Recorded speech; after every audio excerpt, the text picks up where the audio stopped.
बिस्मिल्लाहिर्रहमानिर्रहीम। अस्सलामु अलैकुम डियर स्टूडेंट्स। लेक्चर नंबर 10 में मैं आपका इंस्ट्रक्टर आतिफ नसीम आपको खुशामदीद कहता हूँ। स्टूडेंट्स, आज के लेक्चर में थोड़ी सी कन्फ्यूजन्स आई थी पिछले लेक्चर्स में, तो उसको हमने क्लियर करना है और फिर हमने आगे बढ़ना है। थोड़ा सा जो है टॉर्क को जल्दी से रिवाइज़ कर लेते हैं और थोड़ा सा फर्स्ट ईयर का थोड़ा सा टच इसमें देते हैं ताकि आपके टॉर्क का जो इशू है वो सॉल्व हो जाए। और फिर जो कॉन्स्टेंटली पूछा जा रहा है साइन टीटा और कॉस टीटा का जो कन्फ्यूजन है उसके बारे में उसको सॉल्व करेंगे कि टॉर्क में तो जनरली साइन टीटा आता है, लेकिन यहाँ पे जो हम torque on a current carrying conductor की बात कर रहे हैं तो यहाँ पे कॉस टीटा आता है। तो इस कन्फ्यूजन को थोड़ा सा दूर करेंगे, लेकिन सबसे पहले थोड़ा सा टॉर्क को एक दफ़ा फिर जो है हम जल्दी से रिवाइज कर लेते हैं। तो students, what is torque? Torque को हम डिफाइन करते हैं कि it is the turning effect of a force. The turning effect of a force. The turning effect of a force is called torque. Students, इस definition से आपको पता चल जाना चाहिए कि टॉर्क अप्लाई करना फोर्स का काम है। It is the property of force. Property of force, ठीक है। टॉर्क अप्लाई करना किसका काम है? फोर्स का काम है। अगर फोर्स होगा तो हम टॉर्क की बात करेंगे, अगर फोर्स ही नहीं होगा तो हम टॉर्क की बात नहीं करेंगे। लेकिन स्टूडेंट्स, हर फोर्स टॉर्क प्रोड्यूस नहीं कर सकता। कुछ ख़ास फोर्सेस होते हैं जो टॉर्क प्रोड्यूस करने के कैपेबल होते हैं। कुछ ख़ास फोर्सेस होते हैं जो टर्निंग इफेक्ट या टर्निंग टेंडेंसी रखते हैं। कुछ ख़ास फोर्सेस होते हैं जो बॉडीज़ को रोटेट करा सकते हैं। कुछ ख़ास फोर्सेस होते हैं जो बॉडीज़ को एंगुलर एक्सेलरेशन दे सकते हैं। स्टूडेंट्स, इस एग्ज़ाम्पल को समझाने के लिए मैं लेट्स सपोज़ आप ये एक डायग्राम है जिसकी सेंटर ऑफ ग्रेविटी जो है, लेट्स सपोज़ ये एक रॉड है आपके साथ और ये पॉइंट जो मैंने बनाया ये इसकी सेंटर ऑफ ग्रेविटी है। स्टूडेंट्स, अगर मैं इसी सेंटर ऑफ ग्रेविटी पे फोर्स अप्लाई करूं, बिल्कुल इस सेंटर ऑफ ग्रेविटी पे फोर्स अप्लाई करूं, तो स्टूडेंट्स ये बॉडी क्या करेगी? ये बिल्कुल हॉरिजेंटली मूव करेगी और बिल्कुल हॉरिजेंटली मूव करके इसकी न्यू पोजीशन जो है वो ये आ जाएगी। और ये उस बॉडी ने क्या कवर कर लिया? ये उस बॉडी ने कुछ लीनियर डिस्प्लेसमेंट कवर कर लिया। स्टूडेंट्स, हम इस फोर्स ने जो बॉडी के साथ जो इफ़ेक्ट किया है, या ये फोर्स जो है जो इफ़ेक्ट यहाँ पे हम डिस्कस कर रहे हैं, इस इफ़ेक्ट को कहते हैं translational effect. Translational effect. Students, ये फोर्स जो हम यहाँ पे डिस्कस कर रहे हैं, this is not capable of producing any torque in this rod. लेकिन अगर स्टूडेंट्स ये हम इस तरह कर लेते हैं कि ये आपके साथ वही रॉड है, ये उसकी सेंटर ऑफ ग्रेविटी है और अब आप फोर्स यहाँ पे अप्लाई कर रहे हो। आप सेंटर ऑफ ग्रेविटी पे फोर्स अप्लाई नहीं कर रहे, बल्कि आपके साथ सेंटर ऑफ ग्रेविटी और इस फोर्स के दरमियान एक परपेंडिकुलर डिस्टेंस है, दैट इज़ जिसको हम आर कहते हैं। अगर आप यहाँ पे फोर्स अप्लाई करोगे तो स्टूडेंट्स, ये यहाँ पे मैं दोबारा ड्रा कर लेता हूँ। लेट्स सपोज ये इसकी इनिशियल पोजीशन थी और ये उसका सेंटर था और अभी फाइनल पोजीशन उसकी ये हो जाएगी, ठीक है। ये बॉडी क्या शुरू कर देगा? ये रोटेशन शुरू कर देगा। तो ये फोर्स जो है स्टूडेंट्स, ये टर्निंग टेंडेंसी रखता है, ये फोर्स टर्निंग इफेक्ट रखता है, लेकिन ये फोर्स टर्निंग इफेक्ट नहीं रखता। तो इसका मतलब ये है कि हर वो फोर्स जो सेंटर ऑफ ग्रेविटी पे अप्लाई होगा, वो फोर्स जो आपके साथ अप्लाई हो जाए, applied on centre of gravity, या हम कह दें कि वो फोर्स जो अप्लाई हो जाए पिवट पे, जहाँ से आपने बॉडी को पिवट किया है, it will produce no torque.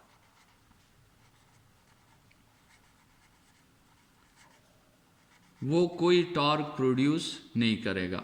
पहली बात तो ये याद रखें कि टॉर्क को प्रोड्यूस होने के लिए उस बॉडी को जो है सेंटर ऑफ ग्रेविटी से कुछ ना कुछ परपेंडिकुलर डिस्टेंस पर अप्लाई होना ज़रूरी है। वो फोर्स जो सेंटर ऑफ ग्रेविटी पे अप्लाई होता है वो टॉर्क में अपनी कोई कंट्रीब्यूशन जो है वो नहीं देता, वो टॉर्क प्रोड्यूस करने की एबिलिटी जो है वो नहीं रखता, या उस फोर्स में टर्निंग इफेक्ट या टर्निंग टेंडेंसी मौजूद नहीं होती। सिर्फ उसी फोर्स में टर्निंग टेंडेंसी मौजूद होती है जो आपके साथ पिवट से या सेंटर ऑफ ग्रेविटी से परपेंडिकुलर डिस्टेंस पर हो, सिर्फ उसी फोर्स पे टर्निंग इफेक्ट या टर्निंग टेंडेंसी मौजूद होती है। और इसी परपेंडिकुलर डिस्टेंस के होने से हमें ये पता चला कि हम टॉर्क को डिफाइन कर सकते हैं as a cross product of force and displacement. ठीक है, तो हमने टॉर्क को कैसे डिफाइन किया? As a cross product of force and displacement. और स्टूडेंट्स, हर क्रॉस प्रोडक्ट में आपके साथ साइन थीटा आता है, तो अगर हम इसको ओपन करेंगे तो टॉर्क आपके साथ जो है R F sine theta N unit vector होगा। और students, R F sine theta इसका मैग्नीट्यूड है और एन यूनिट वेक्टर इसकी डायरेक्शन है। एन यूनिट वेक्टर का मतलब ये है कि टॉर्क यहाँ पर आर को भी परपेंडिकुलर होगा और टॉर्क आपके साथ एफ को भी परपेंडिकुलर होगा। टॉर्क जो होगा क्रॉस प्रोडक्ट का रिजल्ट दोनों इंडिविजुअल्स को क्या होता है? दोनों इंडिविजुअल्स को परपेंडिकुलर होता है। स्टूडेंट्स, फिर वही प्रोपोर्शनैलिटीज़ हैं आपके साथ इस टॉर्क की। अगर इस टॉर्क की आप मोमेंट आर्म के साथ प्रोपोर्शनैलिटी निकालना चाहते हो आर के साथ, तो ये स्ट्रेट लाइन होगा। अगर इसी टॉर्क की आप फोर्स के साथ प्रोपोर्शनैलिटी निकालना चाहते हो तो वो भी आपके साथ स्ट्रेट लाइन होगा। लेकिन अगर आप इसी टॉर्क की एंगल के साथ प्रोपोर्शनैलिटी निकालना चाहते हो तो स्टूडेंट्स, एंगल के साथ जो टॉर्क का रिलेशन होगा वो कुछ इस तरह होगा, जो ना डायरेक्ट प्रोपोर्शनैलिटी है आपके साथ और ना ही वो इनवर्स प्रोपोर्शनैलिटी है। तो ये आपके साथ जो है टॉर्क 0 एंगल पे 0 होगा, 90 एंगल पे टॉर्क मैक्सिमम हो जाएगा आर एफ के इक्वल, और 180 एंगल पे टॉर्क दोबारा 0 हो जाएगा, 270 एंगल पे टॉर्क आपके साथ नेगेटिव हो जाएगा, माइनस आर एफ की इक्वल आ जाएगा, और 360 पे आपके साथ टॉर्क जो होगा वो दोबारा स्टूडेंट्स 0 हो जाएगा। तो ये आपके साथ जो है वो टॉर्क का एंगल के साथ ताल्लुक है, और जो हर क्रॉस प्रोडक्ट का एंगल के साथ यही ताल्लुक होता है जो टॉर्क का एंगल के साथ है, क्योंकि torque is actually a cross product. और स्टूडेंट्स, हर क्रॉस प्रोडक्ट में साइन थीटा ज़रूर होता है। ये हमने टॉर्क को थोड़ा सा रिवाइज कर लिया और ये रिवीजन हमारी काफ़ी हेल्पफुल होगी इस कन्फ्यूजन को हटाने के लिए जो साइन और कॉस थीटा की कन्फ्यूजन है। स्टूडेंट्स, ये बात याद रखें, जहन में रखें कि हर वो फोर्स जो पिवट पर अप्लाई हो जाता है वो फोर्स आपके लिए कोई टॉर्क प्रोड्यूस नहीं करता, उस फोर्स में कोई टर्निंग इफेक्ट आपके साथ मौजूद नहीं होता। ठीक है, वो फोर्स टॉर्क प्रोड्यूस करेगा जो पिवट पर अप्लाई नहीं होगा और उस फोर्स के लिए कोई ना कोई परपेंडिकुलर डिस्टेंस मौजूद होगा, सिर्फ वही फोर्स आपके साथ टॉर्क प्रोड्यूस करेगा। तो स्टूडेंट्स, इसी बैकग्राउंड को चलते हुए, इसी बैकग्राउंड को लेते हुए हम अब जो है उस साइन थीटा और कॉस थीटा की कन्फ्यूजन को ख़त्म करने वाले हैं। स्टूडेंट्स, अगर आप टॉर्क का डायग्राम आपको याद हो तो ये आपके साथ जो है नॉर्थ पोल था, और लेट्स सपोज ये आपके साथ यहाँ पे साउथ पोल है, और मैग्नेटिक फील्ड जो है वो डेवलप हो गई है फ्रॉम नॉर्थ टू साउथ। ठीक है, ये आपके साथ मैग्नेटिक फील्ड है। और अगर स्टूडेंट्स आपको याद हो, हमने एक लूप ऑफ वायर जो है, एक रेक्टेंगुलर लूप इसके अंदर रखा था, और इस रेक्टेंगुलर लूप को हमने एक बैटरी के साथ कनेक्ट कर दिया था। तो आपके साथ ये पॉजिटिव टर्मिनल है, ये नेगेटिव टर्मिनल है, और करंट जो है पॉजिटिव टर्मिनल से इस लूप में इंटर हो गई थी और नेगेटिव टर्मिनल से वो करंट दोबारा जो है बैटरी की तरफ आ गई। स्टूडेंट्स, हमने कहा था कि लेट्स सपोज इस साइड पे अगर आपके साथ अपवर्ड फोर्स अप्लाई हो रहा है तो इस साइड पे आपके साथ डाउनवर्ड फोर्स अप्लाई हो रहा है। ये अपवर्ड फोर्स भी IBL साइन थीटा है और ये डाउनवर्ड फोर्स भी IBL साइन थीटा है। दोनों फोर्सेस आपके साथ IBL साइन थीटा है। ये वही मैग्नेटिक फोर्स है जिस पे हमने बात की थी। मैग्नेटिक फोर्स जो है it is also a cross product, तो ये IB क्रॉस L आपके साथ ये मैग्नेटिक फोर्स था और जिसको हमने ओपन किया तो हमारे साथ आ गया IBL साइन थीटा और साथ में हमारे साथ आ गया N यूनिट वेक्टर। ठीक है, और N यूनिट वेक्टर का मतलब ये है स्टूडेंट्स कि ये मैग्नेटिक फोर्स जो है ये आपके साथ B को भी परपेंडिकुलर होगा और यही मैग्नेटिक फोर्स जो है ये L को भी परपेंडिकुलर होगा, और L को परपेंडिकुलर होने का मतलब जो है वो करंट की डायरेक्शन को ये परपेंडिकुलर होगा। स्टूडेंट्स, फिर हमने इसका टॉर्क फाइंड किया था और इसका टॉर्क जो हमने फाइंड किया था वो हमारे साथ जो कपल की वजह से जो इसका टॉर्क आ रहा था वो हमारे साथ था IBA साइन थीटा। ठीक है, हमने यहाँ पे अगर स्टूडेंट्स हमने जो शेप कंसिडर की है अगर आप उसको देख लें तो यहाँ पे जो करंट जा रही है वो भी मैग्नेटिक फील्ड के साथ 90 का एंगल बना रहा है और यहाँ पे जो करंट आ रही है वो भी मैग्नेटिक फील्ड को आपके साथ परपेंडिकुलर है। तो स्टूडेंट्स, आपके साथ ये जो साइन थीटा ये जो एंगल आता है this is between B and L, और B एंड L के दरमियान हमारे इस torque on a current carrying loop में हमारा ये एंगल हमेशा क्या है, ये एंगल हमेशा हमारा 90 डिग्रीज है। तो यहाँ से स्टूडेंट्स हमने ये स्पेशल केस कंसिडर करते हुए टॉर्क का फॉर्मूला फिर ऐसे लिख लिया था, IBA लिख लिया था हमने। ठीक है, मतलब टॉर्क के फॉर्मूला में आपके साथ साइन थीटा ज़रूर होगा क्योंकि torque is a cross product, तो आपके साथ साइन थीटा तो ज़रूर आएगा। लेकिन हमने ये जो हम केस डिस्कस कर रहे हैं इसमें स्टूडेंट्स जो है वो एंगल हमेशा क्या बन रहा है, एंगल हमेशा 90 बन रहा है। और ये एंगल किसके दरमियान है, ये एंगल B और L के दरमियान है। आपके टॉर्क के केस में, torque on a current carrying wire के केस में जो एंगल B और L के दरमियान बन रहा है वो हमेशा 90 बनता है। और स्टूडेंट्स, आप देख सकते हैं कि 90 के केस में टॉर्क मैक्सिमम होता है, तो वो साइन थीटा वो आप इसमें थीटा की जगह अगर 90 पुट कर देंगे तो आपके साथ साइन 91 के इक्वल हो जाएगा और ये आपके साथ टॉर्क का मैक्सिमम टॉर्क का फॉर्मूला आ जाएगा IBA। और फिर स्टूडेंट्स, अगर आपको याद हो हमने n टर्न्स के लिए ये तो हमने एक कॉइल रखा था, अगर हम n कॉइल्स रखते तो आपके साथ फिर वो टॉर्क का फॉर्मूला हमने क्या लिखा था, NIBA। ठीक है, n जो है इसमें नंबर ऑफ टर्न्स हैं। तो स्टूडेंट्स, ये तो यहां तक बात हो गई। ठीक है, वो साइन थीटा जो है हमेशा टॉर्क में प्रोड्यूस होता है, साइन थीटा हमेशा टॉर्क में इन्वॉल्व होता है, लेकिन इस टॉर्क में IBA में या NIBA में वो साइन थीटा हमें क्यों नज़र नहीं आ रहा, वो साइन थीटा हमें इसलिए नज़र नहीं आ रहा क्योंकि we have considered a special case. हमने डिज़ाइन ही ऐसा बनाया है कि हमारे साथ एंगल जो बन रहा है वो B और L के दरमियान जो एंगल बन रहा है, मतलब मैग्नेटिक फील्ड इंटेंसिटी और करंट के दरमियान जो एंगल बन रहा है वो हमेशा हमारे साथ 90 है। तो वो साइन ऑफ 90 जब हमने पुट कर दिया तो हम एक स्पेशल केस की तरफ आ गए, वरना टॉर्क का जनरल फार्मूला तो ये है IBA sin थीटा, जिसमें आपके साथ sin थीटा हमेशा मौजूद होता है, लेकिन ड्यू टू आवर डिज़ाइन हमारे साथ थीटा हमेशा 90 आता है, जिसकी वजह से हम एक स्पेशल केस की तरफ आ गए।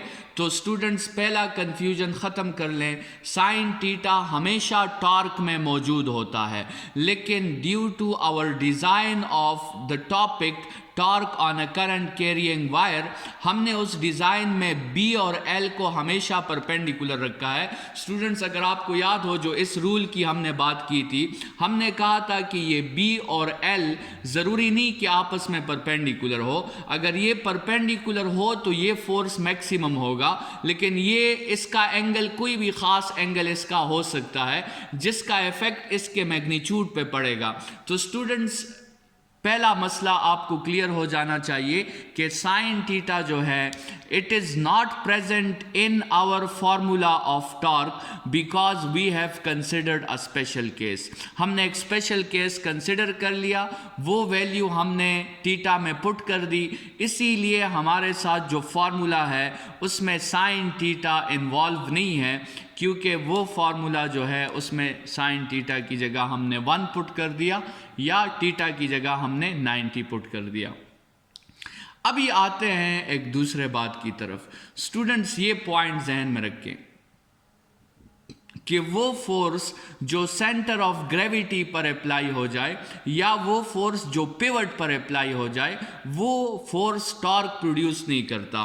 और स्टूडेंट्स एक नेक्स्ट पेज पे जाते हैं और इसके लिए डायग्राम बनाते हैं कि हमने जो बार बार हम बात कर रहे थे कि the torque which is produced in this topic is not ever lasting, उस पर ज़रा बात करते हैं। स्टूडेंट्स कंसिडर करें कि ये एक शेप है और ये दरमियान से पिवट है, ठीक है, और आप इस पे एक फोर्स जो है वो अपवर्ड अप्लाई कर रहे हैं लेट्स सपोज, और दूसरा फोर्स आप इस पे डाउनवर्ड अप्लाई कर रहे हैं। जो अपवर्ड फोर्स आप अप्लाई कर रहे हैं उसकी वैल्यू है IBL, जो डाउनवर्ड फोर्स आप अप्लाई कर रहे हैं उसकी वैल्यू भी है IBL।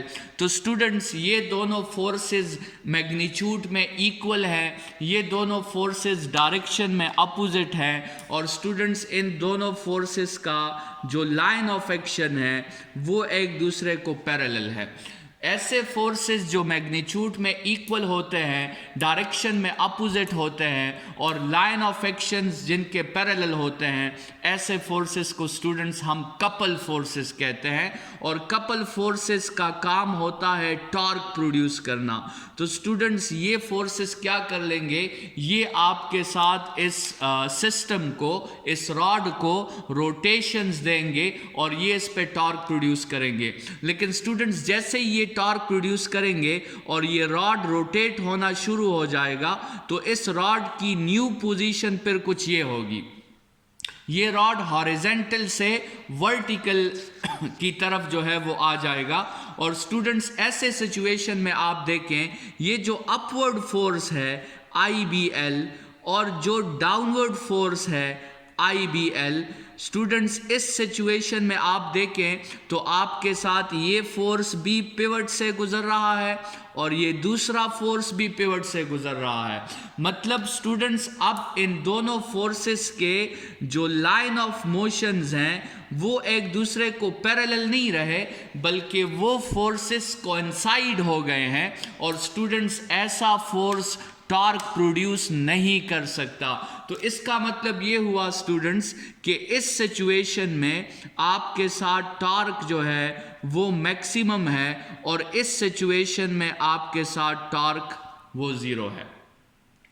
स्टूडेंट्स ये जो बात आई है ये हमने फार्मूला में इंक्लूड करनी है। वैसे तो हमारे साथ टॉर्क का फार्मूला क्या आया है, NIBA आया है, ठीक है, और वो साइन थीटा का इशू पहले से सॉल्व हो गया है, अभी इसको दोबारा यहाँ पे एंटर मत करें। ठीक है, साइन जो है वो किसके दरमियान एंगल है, वो आई और बी के दरमियान एंगल है, और वो आई और बी के दरमियान हमेशा एंगल क्या होगा, हमेशा उसके दरमियान एंगल जो होगा वो 90 होगा। तो वो तो साइन ऑफ थीटा तो वहाँ से ख़त्म हो गया है, लेकिन स्टूडेंट्स हम इस फार्मूला के साथ, इस NIBA के साथ अब हम क्या लिख लेते हैं, इसके साथ हम cos ऑफ थीटा लिख लेते हैं। ये cos ऑफ थीटा हमने क्यों लिखा स्टूडेंट्स, ये cos ऑफ थीटा हमने इसलिए मेंशन किया क्योंकि अगर आप टॉर्क के लेक्चर में दोबारा जाएंगे तो ये स्टूडेंट्स देखें, यहाँ पे हमने जो है ये मैग्नेटिक फील्ड की डायरेक्शन हमने ली थी, और यहाँ पे इस केस में ये जो प्लेन ऑफ द एरिया है ये मैग्नेटिक फील्ड को पैरेलल है, और यहाँ पे plane of the area magnetic field को परपेंडिकुलर है। स्टूडेंट्स ये बिल्कुल यही सिचुएशन है कि जब आपके साथ plane of the area magnetic field को पैरेलल होती है, उसी वक्त टॉर्क जो है वो मैक्सिमम होता है NIBA, और जब plane of the area magnetic field को परपेंडिकुलर हो जाए तो आपके साथ टॉर्क जो है वो मिनिमम हो जाता है, या टॉर्क आपके साथ ज़ीरो हो जाता है, क्योंकि उस वक्त वो दोनों फोर्सेस स्टूडेंट्स पिवट से गुजरते हैं, और ऐसे फोर्सेस जो हैं वो टॉर्क प्रोड्यूस नहीं कर सकते। स्टूडेंट्स एक दफ़ा दोबारा जो है इस पूरे प्रोसेस को रिवाइज कर लेते हैं। हमारे साथ जो टॉर्क का for a single turn, for a single loop, for a single loop जो टॉर्क का फार्मूला है वो है IBA साइन ऑफ थीटा। ठीक है, फॉर अ सिंगल लूप जो टॉर्क का फार्मूला है वो है IBA साइन ऑफ थीटा, और टॉर्क में जैसे हमने कहा हमेशा क्या होता है, हमेशा साइन ऑफ थीटा होता है। अच्छा, हमने इस थीटा की जगह क्या पुट कर दिया था, 90 पुट कर दिया था। क्यों हमने 90 पुट कर दिया था, because in the arrangement of the topic torque on a current carrying conductor, B जो थी वो हमेशा परपेंडिकुलर थी आई को, करंट की डायरेक्शन को वो हमेशा परपेंडिकुलर थी। लेकिन स्टूडेंट्स अगर हम जो है ये फार्मूला में 90 पुट नहीं करते चलें, ठीक है, हम द जनरल केस लेते हैं, तो चलें टॉर्क का फार्मूला हम ये ले लेते हैं कि torque is equal to IBA sine theta. अच्छा, फॉर n लूप्स, ठीक है, फॉर n लूप्स फिर ये फार्मूला इस तरह हो जाएगा कि torque is equal to NIBA sine of theta.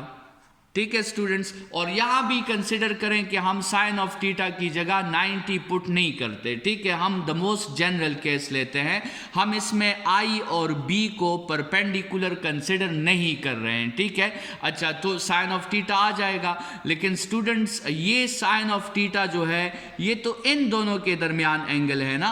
अभी इस बात को भी हमने इंक्लूड करना है जो हमने ऑलरेडी जिस पे डिस्कशन की है, और ये बात हम कैसे इंक्लूड करेंगे, ये हम cos थीटा के थ्रू इंक्लूड करेंगे।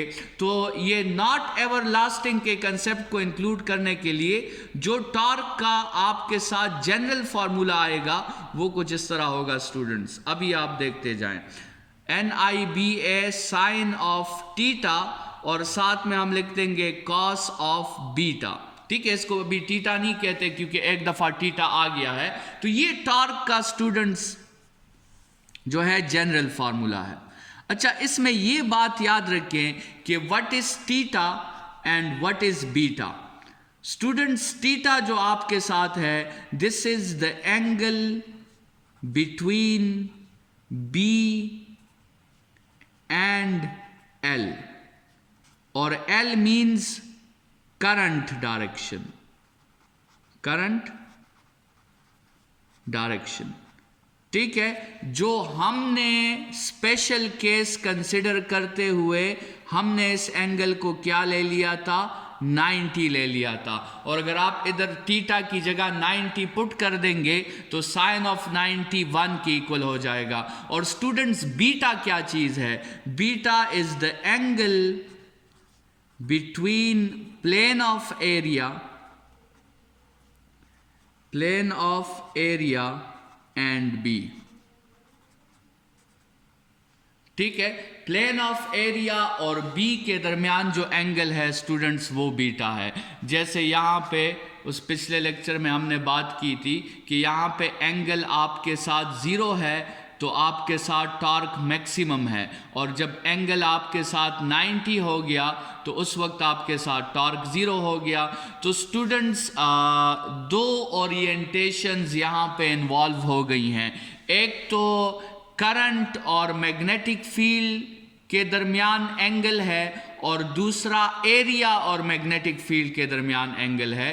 करंट और मैग्नेटिक फील्ड के दरमियान जो एंगल है वो प्रोपोर्शनैलिटी या वो relation with the help of sine हमने एक्सप्लेन की है, लेकिन एरिया और मैग्नेटिक फील्ड के दरमियान जो रिलेशन है वो हमने with the help of cos explain की है। स्टूडेंट्स, उम्मीद करता हूँ कि इस एक्सप्लेनेशन के साथ ये साइन थीटा और कॉस थीटा का जो इशू है ये सॉल्व हो गया होगा। नहीं हुआ तो फिर किसी दूसरे तरीके से इस टॉपिक को दोबारा एक्सप्लेन करने की कोशिश होगी। बहरहाल आज के लेक्चर के लिए इतना काफ़ी है। कल के लेक्चर में हम जो है कन्वर्ट करेंगे गिलवानोमीटर इनटू एम्पेयर मीटर, और फिर हम कन्वर्ट करेंगे गिलवानोमीटर इनटू वोल्ट मीटर। आज के लेक्चर को यहाँ पे वाइंड अप करते हैं। अपना बहुत ख्याल रखिएगा। Thank you students.